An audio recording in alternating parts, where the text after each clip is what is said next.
Well, good afternoon to my grandchildren.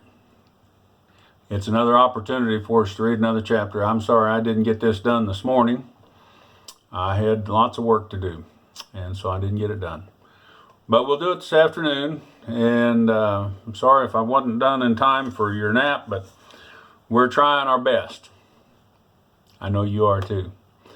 I love you, and it's time to read another chapter in our storybook, The Little House in the Big Woods, about written by Laura Ingalls Wilder, telling about how she grew up.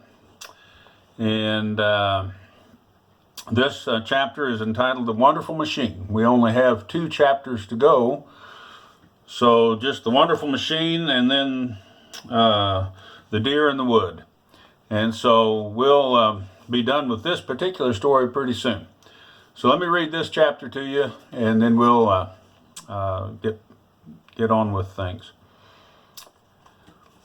Remember, in our last story, we had the harvest, and it was all about bringing in the harvest and getting the oats all up in sheaves and the things ready. And Charles, the young man that was their cousin, wasn't a whole lot of help. In fact, he kind of caused some problems and got stung with bees.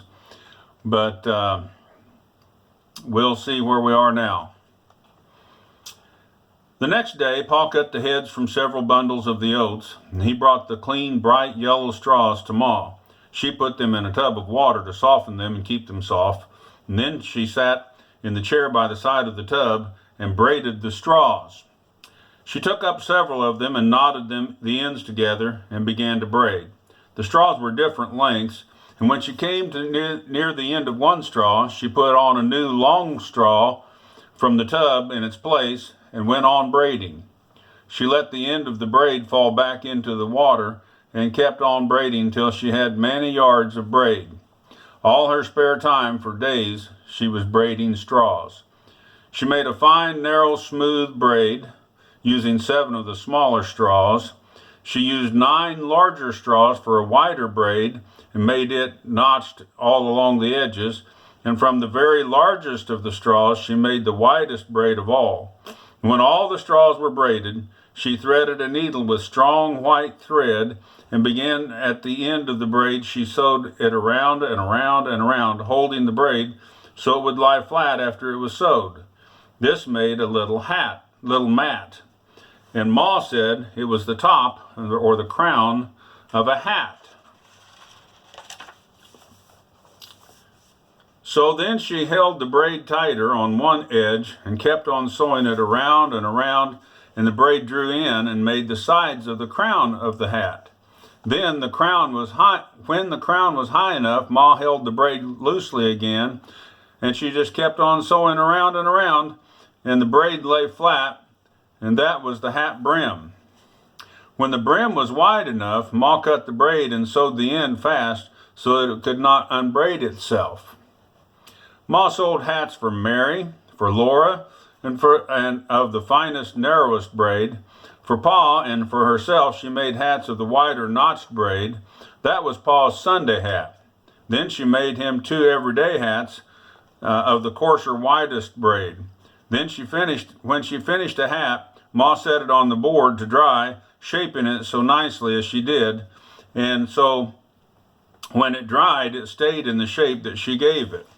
Here's a picture of the hats like what Ma was making out of straw left over from the oats. Isn't that interesting that she could make hats, straw hats? I'm sure you've seen straw hats even today, but they probably were made on a machine instead of made by hand like these hats. Ma could make beautiful hats, and Laura liked to watch her, and she learned how to braid the straw and made a little hat for Charlotte. The days were growing shorter, and the nights were cooler now. One night, Jack Frost passed by, and in the morning there were bright colors here and there among the green leaves of the big woods. Then all the leaves stopped being green, and they were yellow and scarlet and crimson and golden and brown. All along the rail fence, sumac held up its dark red cones of berries far above bright flaming colors of leaves. Acorns were falling from the oaks, and Laura and Mary made little acorn cups and saucers for the playhouses. Walnuts and hickory nuts were also dropping to the ground in the big woods, and squirrels were scampering about busily everywhere, gathering their winter store of nuts and hiding them away in the hollow of trees. Laura and Mary went with Ma to go and gather walnuts and hickory nuts and hazelnuts. They spread them in the sun to dry, and then they beat them off the dried outer hulls and stored the nuts in the attic for winter. It was fun to gather the large round walnuts and the smaller hickory nuts and the little hazelnuts that grew in the bunches on the bushes. But the soft outer hulls of the walnuts were full of brown juice that stained their hands. But the hazelnut smelled good and tasted good too, when Laura used her teeth to pry a nut loose. Everyone was busy now, for the garden vegetables needed to be stored away. Laura and Mary helped, picking up the dusty potatoes after Pa had dug them out from the ground, and pulling the long yellow carrots out of the ground with purple-top turnips and purple-top turnips. They helped Ma cook the pumpkin for pumpkin pies. Everyone had a job to do.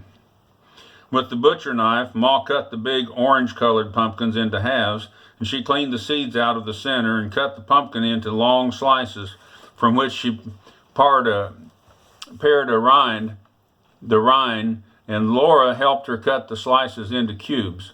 Ma put the cubes into a big iron pot on the stove and poured in some water, and then she watched while the pumpkin slowly boiled down. It boiled all day long. All the water and all the juice must be boiled away, and the pumpkin could never burn. The pumpkin was a thick, dark, good-smelling mass in the kettle. It did not boil like water boils, but it bubbled. Bubbles came up in it, and suddenly they would explode, leaving little holes that closed quickly behind them. Every time a bubble exploded, the rich, hot pumpkin smell came out. And Laura stood on a chair and watched the pumpkin for Ma. She stirred it with the wooden paddle, and she held the paddle in both hands and stirred carefully, because if the pumpkin stuck and burned, there wouldn't be any pumpkin pies. For dinner, they ate the stewed pumpkin with their bread, and they made it into pretty shapes on their plates. It was a beautiful color. It's smooth and molded so pretty on with their knives. Ma never allowed them to play with their food at the table. They must always eat nicely everything that was set before them, leaving nothing on their plates. But she did let them make the rich brown stewed pumpkin into pretty shapes before they ate it. You ever play with your food before you eat it? At other times, they baked Hubbard squash for dinner. The rind was so hard that Ma had to take Pa's axe to cut the squash into pieces. Then the pieces were baked in the oven, and Laura loved to spread the soft insides with butter and then scoop out the yellow flesh from the rind and eat it. For supper now, they often had hulled corn and milk. That was good. It was so good that Laura could hardly wait for the corn to be ready. After Ma started to hull it, it took 2 or 3 days just to make the hulled corn. The first day, Ma cleaned and brushed all the ashes out of the cook stove. Then she burned some clean, bright hardwood and saved its ashes. She put the hardwood ashes in the little cloth bag. That night, Pa brought in some ears of corn with large, plump kernels, and he nubbed the ears, shelling off the small, shafty kernels at their tips. Then he shelled the rest into a large pan until the pan was clear full. Early the next day, Ma put the shelled corn and the bag of ashes into a big iron kettle, and she filled the kettle with water and kept it boiling for a long time. At last the kernels of corn began to swell, and they swelled, and they swelled, and they swelled until their skins split open and began to peel off. When every skin was loose and peeling, Ma lugged the heavy kettle outdoors. She filled a clean wash tub with cold water from the spring, and she dipped the corn out of the kettle into the tub. Then she rolled the sleeves of her flowered calico dress above her elbows, and she knelt down by the tubs. With her hands she rubbed and scrubbed the corn until the hulls came off and floated on top of the water. Often she poured the water off and filled the tub again with buckets of water from the spring. She kept on rubbing and scrubbing and rubbing and scrubbing the corn between her hands and changing the water often until every hull came off and was washed away. Ma looked pretty with her bare arms plump and white, her cheeks so red and her dark hair smooth and shining. While she scrubbed and rubbed the corn in the clear water, she never splashed one drop of water on her pretty dress. I may imagine I'd have it all over me. How about you? Well, when at last the corn was done, Ma put all the soft white kernels in a big jar in the pantry, and then at last, when they had hulled the corn and milk for supper, they'd got to have hulled corn and milk for supper. Sometimes they had hulled corn for breakfast, along with maple syrup, and sometimes Ma fried the soft kernels in pork drippings, but Laura liked them best, the corn with the milk. Autumn was great fun. There was so much to do, so many good things to eat, and so many new things to get to see, and Laura was scampering and clacking, and she looked like one of the squirrels from morning to night. One frosty morning, a machine came up the road, and 4 horses were pulling it, and 2 men were on it, and the horses hauled it up into the field where Pa and Uncle Henry and Grandpa and Mr. Peterson had stacked their wheat. 2 more men drove in after it with another smaller engine. Pa called to Ma that the thrashers had come, and he hurried out to the field with his team. Laura and Mary asked Ma, and then they got to run out to the field after them. They were allowed to watch, but they were not allowed to bother. So if they were careful not to get in the way, they could watch the men work. Uncle Henry came riding up. He tied his horse to a tree. Then he and Pa hitched all the other horses, 8 of them in all, to the smaller machine. They hitched each team to the end of a long stick that came out from the center of the machine. A long iron rod was laying on the ground, and from this machine going over to the big machine.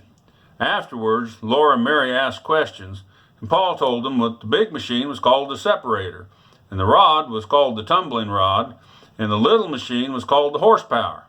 8 horses were hitched to the horsepower machine to make it go, so this was an 8 horsepower machine. Here's a picture of the horsepower machine and the tumbling rod going underneath the feet of the animals over to the other machine, and the separator over there where they're going to put their wheat to get their wheat done.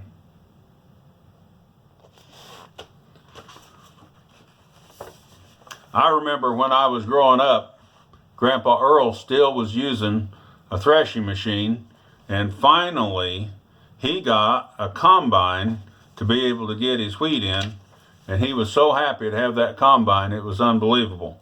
But when I was little, 55 years ago or so, they were still doing some thrashing. Well, one man sat on the top of the horsepower machine. When everything was ready, he clucked to the horses, and they began to go. They walked around him in a circle, each team pulling on the long stick to which it was hitched, and following the team ahead. And as they went round and round, they stepped carefully over the tumbling rod, which was tumbling over and over on the ground. Their pulling made the tumbling rod keep rolling over and over, and the rod moved the machinery of the separator, which stood beside the stack of wheat. All this machinery made an enormous racket. Rackety bang, clang, clang. Laura and Mary held tight to each other's hand at the edge of the field, and they watched with all their eyes. They had never seen a machine before, and now they had never heard such racket either. Pa and Uncle Henry were on top of the wheat stack. They were pitching bundles down onto a board, and a man stood at the board and cut the bands on the bundles and crowded the bundles one at a time into a hole at the end of the separator.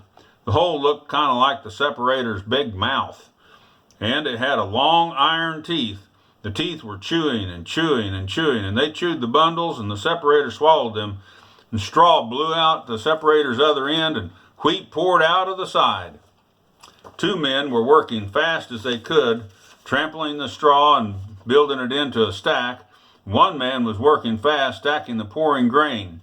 The grains of wheat poured out the separator into a half-bushel measure of a wooden bucket. As fast as the machine measure filled, the man slipped an empty bucket into its place and emptied the full one into the sack. He had just enough time to empty it, slip it back under the spout before another measure ran over, and all the men were working just as fast as they possibly could. But the machine just kept right on going. It kept up with them. Laura and Mary were so excited they could hardly breathe. They held their hands tightly and they stared at the men working, the horses walking round and round. The man who was driving the horses cracked his whip and shouted, "Get up there, John. No use trying to shrink back." Crack went the whip. "Careful there, Billy. Easy, boy. You can't go but so fast with everyone else." The separator swallowed the bundles of the golden straw, and the straw blew out a big golden cloud at the other end, and wheat was streaming golden brown out of the spout while the men were hurrying, and Pa and Uncle Henry were pitching bundles down just as fast as they could. The chaff and the dust blew over everything, and Laura and Mary watched as long as they could. Then they ran back to the house to go help Ma get dinner ready for those men. A big kettle of cabbage and meat was a-boiling on the stove, and a big pan of beans and a Johnny cake were baking in the oven. Laura and Mary set the table for the threshers. They put on salt-rising bread and butter and bowls of stewed pumpkin and pumpkin pies and dried berry pies and cookies and cheese and honey and pitchers of milk. It was a feast. All that food. Then Ma put on the boiled potatoes and the cabbage and the meat and the baked beans and the hot Johnny cake and the baked Hubbard squash, and she poured the tea. Laura always wondered why bread made of cornmeal was called Johnny cake. It wasn't cake. Ma didn't know, unless she thought, well, maybe the Northern soldiers called it Johnny cake because the people in the South, where they were fighting, ate so much of it. They called the Southern soldiers Johnny Rebs. Maybe they called the Southern bread Johnny cake just for fun. I don't know. Ma had heard some say that it should be called journey cake. She didn't know it wouldn't be very good bread to take a journey, so she just wasn't sure. At noon, the threshers came in to the table that was loaded with food. But there was none too much. Those threshers work hard, and they get very hungry. By the middle of the afternoon, the machines had finished all the threshing, and the men who owned them drove them away into the big woods, taking with them the sacks of wheat that were their pay. They were going to go to the next place where the neighbors had stacked their wheat and wanted the machines to thrash it too. Pa was very tired that night. He was happy, but he was tired. He said to Ma, "It would have taken Henry and Peterson and Pa and me a couple of weeks apiece just to thrash as much grain with flails as that machine just thrashed today. And we wouldn't have gotten as much wheat either, and it wouldn't have been clean. That machine's a great invention," he said. "Other folks can stick to the old-fashioned ways if they want to, but I'm all for progress. It's great to be in an age we're living in. As long as I raise wheat, I'm going to have a machine come and thresh it if there's one anywhere in the neighborhood." He was too tired that night to talk to Laura, but Laura was proud of him. It was Pa who had gotten the other men together to stack their wheat together and send for the threshing machine, and it was a wonderful machine. Everybody was glad that the threshers had come. So that's the end of the wonderful machine chapter, and it was a threshing machine, which you guys have never seen one work, but you've seen combines, and they do a similar thing, except the combines move. You don't have to haul all the wheat to the threshing machine. But it's interesting to see how things have progressed over the years. Well, Grandpa loves you, kids. I hope that you enjoy your story, And we have one more chapter in this book, and then we'll start another one. I love you. Bye.